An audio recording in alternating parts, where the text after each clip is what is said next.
Hey, Cleaning Nation, Mike Campion here with the amazing Jackson Pinkoski, just back from his world tour to Japan, back to the snow-capped Icelands where he chooses to reside. Jackson's our awesome marketing guy. And today we're going to give you, first of all, happy Thanksgiving. We're recording just the day before, should hopefully release real close to Thanksgiving. So we want to give our thanks to you by giving you something I know you're going to want, because you guys ask about all the time, which is platforms, right? Which platform do I use? And the funny thing is, the owners of cleaning companies that we talk to just use the worst decision-making process when it comes to that. It's about who sold them, or what's sexy, or what their competitors are doing, or what some guy they met in a bar said he's doing. And just, I can't think of a worse way to pick a platform. So Jackson and I are going to walk through today. Jackson will walk through today, and I'm going to make his life difficult with questions and annoying comments. What kind of process to use to pick a platform, how to judge a platform so you can actually make sure that you're optimizing your ad spend for positive return on investment, right? That's what it comes down to. We get into emotions and we don't have data, so we go with the drama, but we're going to talk about what data to use, how to use it, so you can not only pick the right platforms, but probably more importantly, throw fuel on the fire for the platforms that are kicking ass and taking names, and cut the platforms that aren't working, or know how to modify what you're doing so you do get a return. So big promise for a little show. Let's get this party started. Jackson, talk to us. Yeah. So when we talk about platforms, there's really like the big four, I would say. So you've got Meta, which encompasses Facebook and Instagram. Before we can get there, let me take a step up. There's offline and online. Yeah. So offline would be things like radio, TV, door hangers, direct mail, telemarketing, door-to-door knocking. All of those, the yellow pages, stuff that's 100 years old that worked then, shockingly works now. So an infinite amount of online and offline stuff. What Jackson's referring to is Bing exists, but is it really? We just talk about Google. So Jackson's going to go over the kind of big four for online. Keep in mind, there's an infinite amount of online and offline, but we're going to ignore offline. We're going to ignore, no offense, Bing, the Bings of the online world as of November 2024. In a year or two, things can change. Yeah. I mean, Bing could take over the world next year. It could happen. Or Snapchat, or the new thing that's just now hitting. Well, not going to be Snapchat. They kind of had the run. But anyway, continue. Yeah. So the big four, Meta, which encompasses Facebook, Instagram. You got Google. You have TikTok, and then you have LinkedIn. And so each of these platforms, they're unique in their own right as to the way they did, not only the way they display the ads, but also the state in which the ads are displayed to your potential customer. So for example, like Meta and Facebook, you can display images, videos, things like that. Google, you can't really do that. You can only use text-based ads. And then TikTok is solely just video. And LinkedIn is a combination of the both, but LinkedIn is mainly professionals, and TikTok is mainly millennials. So while all these platforms have goods and they have bads, everybody and their mother will say, "Oh, you're advertising on this. Are you doing on that?" But you have to look at your business as who your customer base is and what state are they in. For like residential, for example, do you think your customers are on their LinkedIn profile, their professional profile, looking for home cleaners, and you're spending money on ads there because somebody 10 years ago told you it was the right thing to do? No, that's definitely not going to be the case. But instead, where do they spend most of their time? It's going to be on the platforms like Facebook. And if they need a home cleaner, what are they searching on? Are they searching on LinkedIn? Are they searching on TikTok? No, they're searching on Google. So you want to make sure you have your LSAs populated in there, so you actually pop up at the right time. And then on the commercial side of things, do you think a decision maker for a warehouse is scrolling TikTok to find their next commercial cleaner? Most likely not. They're searching on Google. They're looking at people they're connected with on their LinkedIn profiles, and those are the markets where your people are actually going to be. And let me jump in with some stuff because everything you're Please. saying is absolutely right, but I want people to get the thinking behind it because the platforms are going to change, right? 20 years Yeah. ago, 20 years ago, Facebook was barely anything and half of it, and Instagram didn't exist. And 20 years from now, it'll be wildly different. So I want to make sure everyone gets the thinking of the clients first, and then we can apply it to today's platforms like Jackson's doing such a good job of doing. So first and foremost, LinkedIn's a perfect example. We found people like for us, our clients are on LinkedIn. And for a lot of you commercial people, you're going to go, my clients are on LinkedIn, and they are. But here's the difference. When we say on LinkedIn, we found a lot of times for the vast majority, even of commercial people on LinkedIn means they check in once every week or so. So that's technically on LinkedIn, and they want to be say they're on LinkedIn because that's it sounds more professional, especially if you're at work. But they may not be spending time on LinkedIn. They may be spending time on Instagram, or and we haven't talked about X, but that would be another kind of more on the business side of things.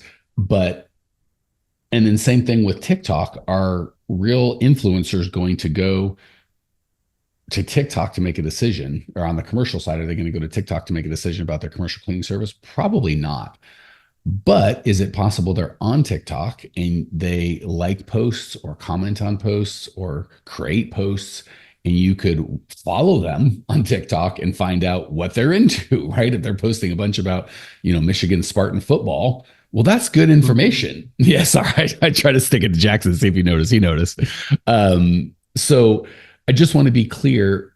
We can have a kind of superficial conversation around LinkedIn bad for moms, TikTok bad for professionals. And it's like, well, let's really look at the thinking on that, right? So and not that we have to get to be experts on all this stuff, but it's not just black and white. Like if it was, we would just say, all right, everybody, you own a cleaning company. Let's get on Facebook, or let's get on Meta, or let's do it this way.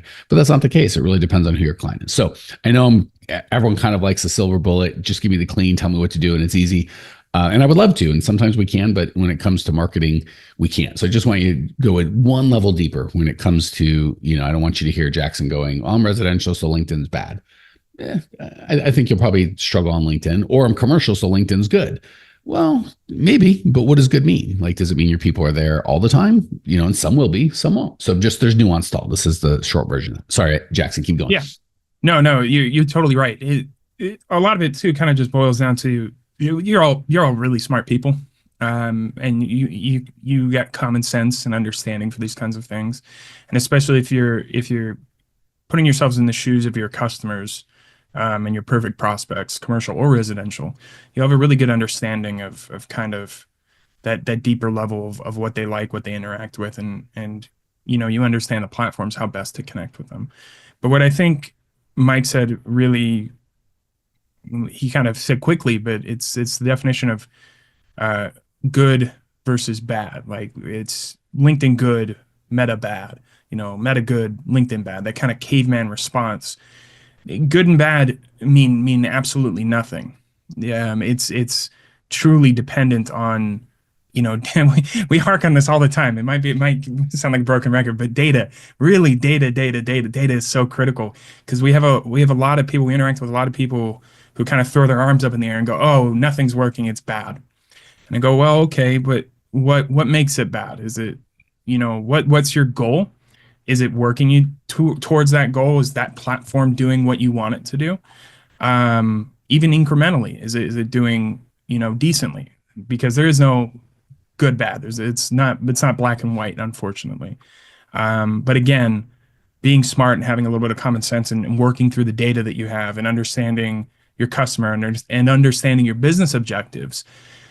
If your business objective is, hey, I want to get, I want to go super viral and I want to have a lot of views on my video content. That's awesome. That's great. I'm not going to tell you that's bad. It's not going to get you a ton of leads, but that's totally fine. And if you do TikTok for that, that's great. But if you have that same mindset saying, I want to go viral because it's going to make me a lot of money or it's going to bring me a lot of customers and I need to use TikTok. And when it doesn't work, you think the whole platform sucks. Well, then no, your mindset behind it and your data was just wrong on it. So kind of keep that in mind when you're working through this. So let's just for this conversation, because like Jackson said, there's just so many So many things. outcomes. Yeah. Yeah. Let's just assume. So for you guys right now, just for today, just for this conversation, let's take out good or bad and put it in positive ROI or negative ROI. So makes me more money than I put in or makes me less money than I put in. So if we use that as a standard, because I see a lot of people getting like, oh, I've got someone doing my social media. And, most of these guys that are talking to us, the person, quote unquote, doing their social media might be like $5 an hour from the Philippines. So 2, 3, 4, $500 a month. Maybe they've got a agency and they're paying $1,000 a month. And what they get is posts that look good. So they can tell their friends and family and go, I look at my Instagram, and posts that look good might be, here's a picture of a dirty house and here's a picture of a clean house. Or you're like, but then when I go, where's the ROI? How many people are, I don't know, but they're, I'm out there. I'm on, so we kind of settle for this. I'm out there, but there's no line from posting crap on Instagram that even if people like and share and look at my reach and look at this and I'm famous and it's great for the ego. Well, great. Just like Jack said, how many leads did you get? How many of those turned into bids and how many of those turned into sales? So I would just be ruthless when it comes to, bigger companies can do stuff. Like if you're Coca-Cola, you can just spend hundreds of millions of dollars so people know you. But when we're us only doing a couple $1,000,000 in revenue or even less, we really need an ROI. We need to be able to draw a straight line from I spent this much money to I got this much return. So start there. Mike Campion here. Do you ever listen to the podcast and go, this is great information. I just wish I could actually get it implemented. And I wish I could get some help. Well, we do that. If you would like either myself or my team's help actually coming up with a plan that's specialized to you and your business, because with these podcasts, obviously we have to be very general and we can only go 20 minutes at a time. If you'd like to jump on a call with myself or my team, go to growmycleaningcompany.com/talk. We'll jump on a call. There's no charge. And we'll help you get some absolute clarity around exactly what to do next and how to do it. The reason we don't charge for these calls is the plan that we come up with, people want help implementing that. If that's the case, we're happy to talk about it. And if it's not, that's okay too. We're happy to just help you come up with a plan.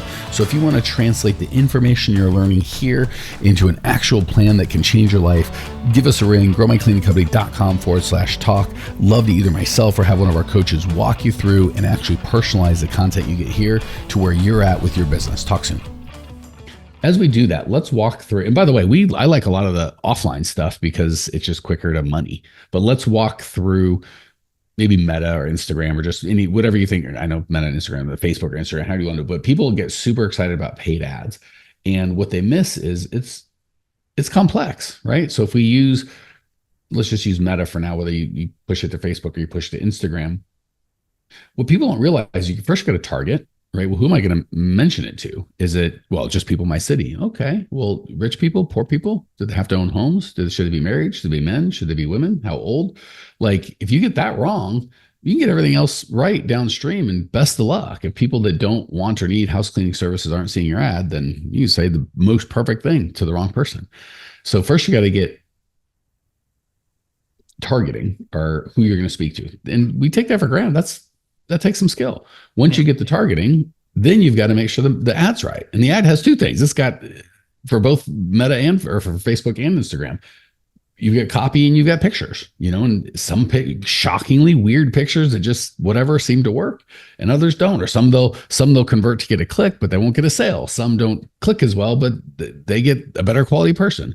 Same with a copy. So you've got to write copy that's compelling to the right person. And like, all right, well, that's not so bad. I can do that. Okay, hold on. Then we've got to figure out where we're going to send them. And most of you just send them to your website, which has terrible copy. It doesn't match the ad at all. And they just get confused and leave. And then they say things like Meta doesn't work, or Facebook or Insta, whatever you're going to do, doesn't work.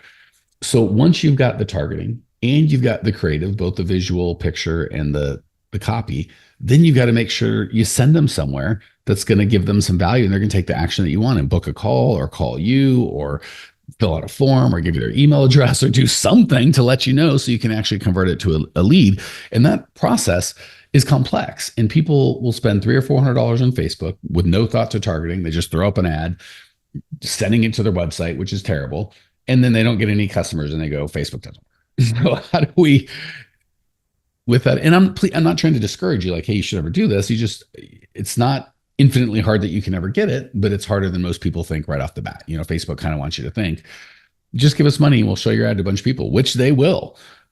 But you don't want your ad shown to a bunch of people. You want to convert the money that you give Facebook into recurring revenue. So walk us through your perspective on that, Jackson, if you would. Yeah, I mean, again, kind of common sense. How does Facebook make money? It's through advertisers. And how do they benefit? It's advertisers spending more money. And my dog just started barking in the background, sorry. Um, and so the platform is designed for you to succeed. Like they want you because when you're winning, you're spending more money on the platform, right? But that doesn't mean Facebook and Instagram are tailored towards you and your business. You still have to give it that guidance. And it's going to work once you do give it that guidance, it's going to work its darndest to make sure that you're succeeding in what you want to do. But it isn't an autopilot thing. It will eventually get to that autopilot thing if you've done steps A to Z properly. Um, because again, Facebook wants you spending money, Instagram wants you spending money, and as long as you're getting leads and getting what you want out of it, you know, hell, I'll spend as much money as I can if I'm getting 3x customers off of it. And just to be clear, when Jackson says autopilot, what that means is when you're first starting, you have to test all of it. The Yeah, target, the messaging, where you're going to send them, what the offer is, how you follow up. It's a lot. But once you get it dialed, generally you're only having to fix 0 to 1 thing. But sometimes it's not 0, sometimes it's 1. So the quickest thing to go is a copy in the picture. So you need to be putting up new creative all the time, right? hmm And when I say all the time, that could be depending on how much money you're spending. If you're spending a ton of money, several pieces a day, you guys aren't going to get to the ad spend, but it still might be a couple pieces a month. So the autopilot might be, and then every 2 or 3 or 4 months, you might have to test a different landing page or a different offer. yep, Generally, your targeting is going to be locked. Once you get that really can go on autopilot for maybe check on it every year, test it. It just so autopilot doesn't mean it just cranks out money. It means you go from I've got a lot of work testing everything to all right, I've got a decent system here that just needs a little maintenance. yeah, exactly. It's like changing your oil on your car. At the beginning, you have to do it. With a brand new car, you have to do it every like 3,000, 5,000 miles. You got to do it a lot more often. But then as it goes on, you do it a lot less frequently. Um, because yeah, essentially when the targeting is usually the hardest part, like Mike said. But and then second is like the copy and the landing page experience. But again, if you've taken the time to understand what your customer is and what your customer's interacting with and what they want to interact with and what they're gonna actually resonate with, it becomes a lot easier for you down the line to know, oh, I remember last year at this time, I talked about this kind of stuff around the holidays. I know my customer likes that kind of stuff, so I'm going to talk about it again. And I'm basically going to do the same exact thing, maybe tweak it a little bit to talk about something else, maybe a different offer. But yeah, I know that's going to work. And bada bing, bada boom. What used to take you, testing over 2, 3 weeks is now something that you've got essentially going for the entire month of December. And also the things that take longer to test typically can be cheaper. So it's just, there's no free lunch. So local service ads have been pretty great, that we've talked about on other podcasts. When any big social platform wants to make an initiative, they usually give the traffic away really, really cheap to get a lot of people on board. And then they just slowly, as there's more bidders in the marketplace, things get more expensive and then they make their money. Fine. And local service ads have been pretty much like that. But the beautiful thing about local service ads is all that stuff we talked about is pretty much gone. They just put you up for like, you can't, no, there's no work. So the good news is there's no work, right? It's just, you get verified through Google. They just send them to your Google page, which you're going to have your reviews, maybe a sentence, maybe a couple pictures. Like you just get your Google page ready once, and that's kind of it. Bad news is those get kind of expensive and the lead quality can be kind of iffy, and they might have 6 tabs open. You might be one of 4 companies they call. Like it just, the easiest is Angie's or Bark, right? And everyone says they don't work. It's not they don't work. Those are big companies. It's just that they're wildly competitive, right? They're like, we're going to get all the leads. They're going to be average to poor leads and we're going to sell them 4 times, but you can buy a lead for $20 or $30, whatever they cost. So the higher up the food chain you go, the more risk there is. So Angie's super easy. Like, I'll send you a lead today for $20. Like, wow. I don't do any, like, super easy. What's the catch? Well, the catch is it's not a very good lead, and we're gonna sell it 4 times. So there's gonna be a bunch of people chasing that same lead. But I'll give it to you today for $20. You move up to local service ads, and it's like, well, that lead might be the same 20, maybe $30, but it's like that might be no intent, right? And they might also sell the lead. So it just, when you get into what we're talking about with like, oh my gosh, if you're getting overwhelmed with, I've got to, get the targeting right, and I've got to get the creative right, and I've got to get the funnel right. That's a lot more scalable. That's the other thing on Angie and local service ads. You can only get so many, right? You might say, I'll spend $1 billion a day is my budget. And Google's like, Google for local service ads, like, great. We spent $83 today, or $26 or nothing, depending on the market you're in. With Facebook, when you get all this set up, you can spend $1,000 a day. I mean, it depends on the size of your market, but you can spend $100 for gosh darn, like, it's just more consistent. So as you're kind of getting overwhelmed, just remember, when you get frustrated with the Angies and the Barks of the world that are super easy, well, there's lower bars, so higher competition, and you pay for that ease, and the leads aren't very good. And then when you're quote unquote jealous of the people that are, got their meta ads working or their funnels working, it's because they spent 6 months or 3 months, maybe, depending on how good they are, a month or two. Jackson and I, if we started a funnel today, it'd probably take a good month to get it up and running for cleaning space. And maybe it takes 4 or 5 months and a couple grand. So just keep that in mind before you get judgy and be like, Bark sucks. It's like, no, Bark is super easy and has low. So instead of putting the work in at the front end to build your funnel, you're going to put the work at the back end, where you call immediately, faster than everybody else. You've got a better sales funnel than everybody else. You've got a better offer than everybody else. You just put the work in there. And if you want to be like Facebook, you're like, well, I can have an ad that nobody sees, or just, that not nobody sees, but that I'm not competing with anybody. They just come to my website, but it takes a lot of work to get there. All right. So I feel like I'm getting a little ranty. We're running out of time, Jackson. Wrap it how you see fit. My rap was going to be completely off topic. I was just going to say happy Thanksgiving to everybody. And I'm super, I said this on my call earlier today, I'm super thankful that I get to work with a wide range of diverse people who are all super amazing, super hardworking, all working towards a common goal of bettering their lives, bettering their business. And I'm thankful for everybody I work with. I'm thankful for everybody listening to this podcast. I'm thankful for all the comments. The 1 or 2 comments every once in a while that say, Jackson's really cool, let's hear more of him, because it makes me feel good. So thank you for that. Beautiful. I love the Thanksgiving theme. And yeah, we are absolutely thankful for the opportunity and honor to serve you guys and gals. For those of you, and there always are these on the podcast, 2 that I want to speak to. One is, man, that sounds really good, but it's very general and I need more specific help. Reach out. Like, you can ping us on Instagram. You can email me, Mike@growmycleaningcompany.com. Go to growmycleaningcompany.com. We've got a Facebook group. There's plenty of ways. I think I still I've got an app where you guys can text me, which is that number's on if you just listen to the intro and outro. So step 1 is, if you love the one-to-many help, but you're not getting results, you're like, oh, that feels good, that's smart, but I'm not actually doing anything, get some one-to-one help, because you need that. We all need that. And 2, if you're not getting, especially this time of year, end of the year, and if you're like, man, I've been listening to this podcast or that podcast, or I've been wanting to change, or I've been having these feelings of change for a long time, but I haven't gotten any results, and you're kind of at the point where we all get as business owners, like, next year's going to be the year, 2025, that's going to be my $1 million year. That's when I'm going to finally break, 20, 30 grand. That's when I'm really going to break out. Fantastic. Start doing what you need to do now to get the result then, right? Don't start January 1st. Start now, and don't keep doing what you've been doing, hoping it'll just get better. It won't. Do something different. I'd rather see us go down swinging. From my experience, striking out is okay, as long as you get, it's a beautiful thing about this business is that 1 home run, in baseball, the most a home run can be worth is 4 runs. If you happen to get to bat when the bases are loaded, in business, 1 home run can be worth 1 million runs, right? So it's okay to strike out. It's just when you don't get to bat, you never got a chance. So don't keep doing what you've been doing, hoping for something different. If you want a different 2025 than 2024, start doing something different now. Let's get you the life that you deserve. Talk soon. See ya.